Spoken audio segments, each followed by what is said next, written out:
तो welcome back. आज हम स्टार्ट करने लगे हैं एक्सरसाइज 4B का क्वेश्चन नंबर 11। तो क्वेश्चन नंबर 11 की स्टेटमेंट रीड कर लेते हैं। इसमें लिखा हुआ है if x square plus y square is equal to 14। हमें x square plus y square का सम बताया गया है, वो 14 के इक्वल है। ये एक वैल्यू है जो बताई गई है। इसी तरीके से वैल्यू बताई गई है कि एक्स वाई जो है 5 के इक्वल है। यानी अगर x square plus y square 14 के इक्वल है और एक्स वाई 5 के इक्वल है, तो हमने ये वाली वैल्यू फाइंड करके दिखानी है, half x plus half y का होल स्क्वायर। ये वैल्यू हमने फाइंड करके दिखानी है। तो इस वैल्यू को किस तरह फाइंड करेंगे, किस फॉर्मूले की मदद से करेंगे, ये हम स्टार्ट करने लगे हैं। आइए देखते हैं। तो ये हमारे पास ये क्वेश्चन लिखा हुआ है, क्वेश्चन नंबर 11। इसमें बताया हुआ है x square plus Y square 14 के इक्वल है, एक्स वाई की वैल्यू 5 है, तो हमें ये वाली वैल्यू फाइंड करके दिखानी है। इफ़ का मतलब है ये दोनों कंडीशंस को, इन दोनों वैल्यूज़ को हम लेके चलेंगे, इनकी मदद से ये वाली वैल्यू फाइंड करके दिखाएंगे। अब किस तरह फाइंड करेंगे, आपने जो भी वैल्यू फाइंड करनी होगी, जिस तरह यहाँ पे ये वैल्यू फाइंड करनी है, आपने सोचना है इससे रिलेटेड कोई फार्मूला। यानी जो भी वैल्यू आपके पास यहाँ पे लिखी आएगी, आपने सोचना है कि इस जैसा कौन सा फार्मूला है जो आपको मदद करेगा इस जैसी वैल्यूज़ को निकालने के लिए। फॉर एग्जाम्पल मैं यहाँ पे फार्मूला लिखता हूँ, आपने फार्मूला पढ़ा हुआ है, यूज़ भी करते आ रहे हैं, ए प्लस बी का होल स्क्वायर। इसको आइडेंटिटी बेसिकली बोलते हैं। तो मैं यहाँ पे आसानी के लिए फार्मूला यूज़ कर रहा हूँ लफ्ज़। तो ए प्लस बी का होल स्क्वायर बेसिकली इक्वल होता है A square plus 2ab plus B square. तो आप नोटिस करें इसमें जो ए और बी होते हैं ये कोई भी रियल नंबर हो सकते हैं। तो ए की जगह पे यहाँ पे लिखा हुआ है हाफ एक्स और बी की जगह पे लिखा हुआ है हाफ ऑफ वाई, यानी 1/2 वाई। तो यही फार्मूला इस्तेमाल होगा इस चीज़ को भी फाइंड करने के लिए। अब कैसे इस्तेमाल होगा ये हमने देखना है। तो आपने देखना है कि जो चीज़ आपको फाइंड करनी है, आपने उसको पहले पहचान लेना है कि ये किस फार्मूले जैसी है। तो ये इस फार्मूले जैसी है। इसमें ए का रोल प्ले कर रहा है 1/2x, प्लस का साइन वहीं पे है। बी का रोल प्ले कर रहा है 1/2y और होल स्क्वायर तो वैसे ही वहाँ पे सेम लिखा हुआ है। अब आपने इस चीज़ को इस फार्मूले की मदद से इस तरह एक्सपेंड करके लिख लेना है। यानी जो चीज़ आपको दी हो उसको जिस फार्मूले से आपने कंपेयर कर लिया है, पहचान लिया है, वो जिस फार्मूले जैसा दिख रहा है उस तरह ही आपने उसको ओपन कर लेना है। तो सबसे पहला स्टेप तो ये होगा, इस चीज़ को इस फार्मूले की मदद से इस तरह एक्सपेंड करके लिख लूँ। तो आइए स्टार्ट करते हैं। मैं लिखूँगा जो चीज़ मैंने फाइंड करनी है उसको, ये मैंने जो चीज़ फाइंड करनी है उसको लिख लिया। अब इसको एक्सपेंड करूँगा इसी फॉर्मूले से जिससे वो रेप्लिकेट करती है, जिससे वो मैच करती है। तो इसमें आता है ए स्क्वायर। ए स्क्वायर का मतलब है फर्स्ट क्वांटिटी का होल स्क्वायर, यानी आप लिखेंगे 1/2x, इस पर आप लिखेंगे ऊपर होल स्क्वायर, प्लस का साइन, आगे आता है 2ab, 2 लिख लें। ab का मतलब है फर्स्ट और सेकंड क्वांटिटी को मल्टीप्लाई करके लिखें, यानी फर्स्ट क्वांटिटी लिख लें 1/2x ब्रैकेट्स और फिर सेकंड क्वांटिटी लिख लें 1/2y ब्रैकेट्स क्लोज। ये मल्टीप्लाई करके लिखना कहते हैं, ये दोनों मल्टीप्लाई हो रहे हैं। Plus B square, plus B square का मतलब है सेकंड क्वांटिटी का होल स्क्वायर कर लें, तो 1/2y का आ जाएगा होल स्क्वायर। तो जो भी आपके पास चीज़ फाइंड करनी थी, हमने उसका एक तरह का फार्मूला ओपन कर लिया। ये a प्लस बी का होल स्क्वायर एक तरह का लिखा हुआ था, तो मैंने इसको लिख लिया है a square plus 2ab plus B square. a का मतलब फर्स्ट क्वांटिटी, b का मतलब ये सेकंड वाली क्वांटिटी। तो इस फार्मूले की मदद से मैंने इस चीज़ को ओपन करके लिख लिया है। अब आप इसको थोड़ा सा सॉल्व करेंगे। 1 का स्क्वायर 1 ही होता है। स्क्वायर का मतलब है 1 पे भी अप्लाई हो रहा है, x पे भी हो रहा है, 2 पे भी हो रहा है। तो 1 का स्क्वायर 1 ही होता है। तो 1x टाइम्स क्या होता है x, और x पे भी स्क्वायर आएगा तो ये हो जाएगा x स्क्वायर। कैसे किया है मैं दोबारा बता देता हूँ।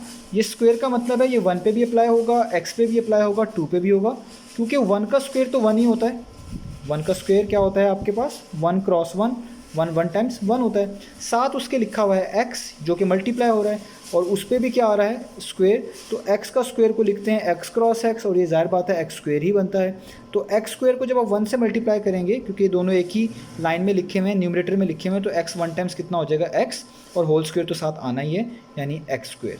नीचे लिखा हुआ है 2, तो 2 पे भी स्क्वायर होगा। 2 के स्क्वायर का मतलब होता है 2 को 2 मरतबा मल्टीप्लाई कर लें, यानी 2 क्रॉस 2 कर लें, तो 2 का स्क्वायर का मतलब होता है 4, तो नीचे क्या आएगा 4। प्लस यहाँ पे आप देखिए कटिंग कर सकते हैं, ये 2 इस 2 से क्या हो जाता है कैंसिल। 1 टाइम्स क्या होता है 1 ही, और एक्स वाई टाइम्स कितना होता है एक्स वाई। तो 1 को लिखने की ज़रूरत नहीं है, आप जस्ट x को y से मल्टीप्लाई कर दें तो कितना आ जाएगा एक्स वाई डिवाइडेड बाय, नीचे एक 2 बचा हुआ वो 2 लिख लें।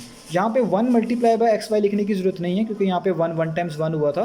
क्योंकि 1 को किसी भी चीज़ से मल्टीप्लाई करें कोई फ़र्क नहीं पड़ता, इसलिए मैंने 1 को एक्स वाई से मल्टीप्लाई करवा कर एक्स वाई यहाँ पर लिख दिया है। आगे चलते हैं। प्लस इधर भी जो सेम यहाँ पे किया है, x का स्क्वायर आ गया और नीचे नंबर का स्क्वायर आ गया, तो इस 1 को कंसीडर करने की ज़रूरत नहीं है, क्योंकि 1 का स्क्वायर 1 ही होता है। तो y पे स्क्वायर ले लें, जो कि किसके इक्वल होगा y स्क्वायर, और इस 2 पे भी स्क्वायर अलग से आएगा, तो ये कितना हो जाएगा 4, 2 का स्क्वायर कितना हो गया 4। तो हम इनको सॉल्व किया है तो हम यहाँ तक पहुँचे हैं। अब इससे आगे हम क्या करेंगे, इससे आगे हम ये करेंगे कि आप देखें कि आपके पास X square plus Y square की वैल्यू गिवन है। तो आप अपने जो आपने क्वेश्चन सॉल्व कर रहे हैं इसमें एक्स स्क्वायर और वाई स्क्वायर को ढूंढें। वो यहाँ पे है और यहाँ पे है, ये दोनों अलग अलग लिखे हुए हैं, थोड़ा सा इनको आप कंबाइन करके लिख लें, इनको ज्वाइन करके लिख लें। ज्वाइन का मतलब है यहाँ पे लिख लें एक्स स्क्वायर प्लस 4, प्लस का साइन ये वाला सिंबल आएगा, जो क्वांटिटी आप लिखते हैं उसके पीछे वाला साइन यहाँ पर लिखते हैं। तो ये वाली लिख रहे हैं, इसके पीछे प्लस है तो यहाँ पे प्लस आया है, ये वाली quantity y square plus over 4 और एंड पे ये वाली क्वांटिटी एक्स वाई ओवर 2। ठीक है।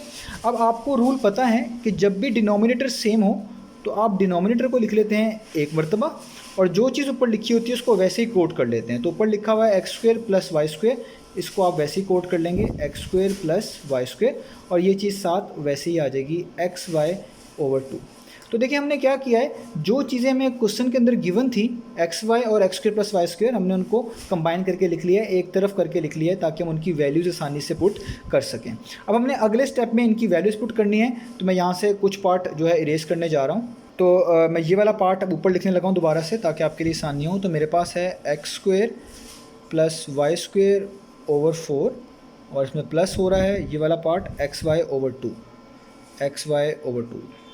ठीक है। अब आपको पता है x square plus Y square किसके इक्वल है 14 के, तो आप इस x square plus Y square की जगह पे लिख दें 14, नीचे तो आएगा 4 प्लस इस एक्स वाई की वैल्यू भी आपको गिवन है वो कितनी है 5, तो आप इधर लिख लें 5 और नीचे लिख लें 2। ठीक है। अब आपको उनको मज़ीद तो ये ऊपर नीचे कट हो सकते हैं 2 टाइम्स और 2 7 टाइम्स, तो ये आपके पास बन गया 7 ओवर 2 प्लस 5 ओवर 2। इन दोनों को ऐड करना बहुत आसान है क्योंकि इनके डिनोमिनेटर सेम है। जब भी डिनोमिनेटर सेम हो नीचे डिनोमिनेटर एक बार लिख लेते हैं और जो ऊपर चीज़ होती है उसको वैसे ही कोट कर लेते हैं, 7 + 5 को वैसे ही लिख लेंगे। ठीक है। तो अब 7 + 5 करना है आपने, तो आपको 7 + 5 पता है कितना होता है, वो होता है 12, नीचे आएगा 2 और इनको आप कट कर सकते हैं 2 1 टाइम्स 2 6 टाइम्स, तो आपके पास आंसर आ गया 6। इसका मतलब half x plus half y का होल स्क्वायर जो है इनके एडिशन का, उसकी वैल्यू कितनी आ गई है 6। आप यहाँ पे लिख सकते हैं कि जो हाफ एक्स यानी 1/2x plus half of Y और इसका जो होल स्क्वायर है उसकी वैल्यू आपके पास क्या आई है, वो आई है 6। तो हमने पूरा डिटेल प्रोसीजर फॉलो किया, इस चीज़ को लिखा लेफ्ट साइड पे, इसका फार्मूला ओपन कर लिया राइट साइड पे, उनमें ये चीज़ें पुट करी, वैल्यूज़ पुट करी और हमारे पास आंसर क्या आ रहा है 6। इसका मतलब half of x plus half of y का होल स्क्वायर जो है वो किसके इक्वल होता है 6 के।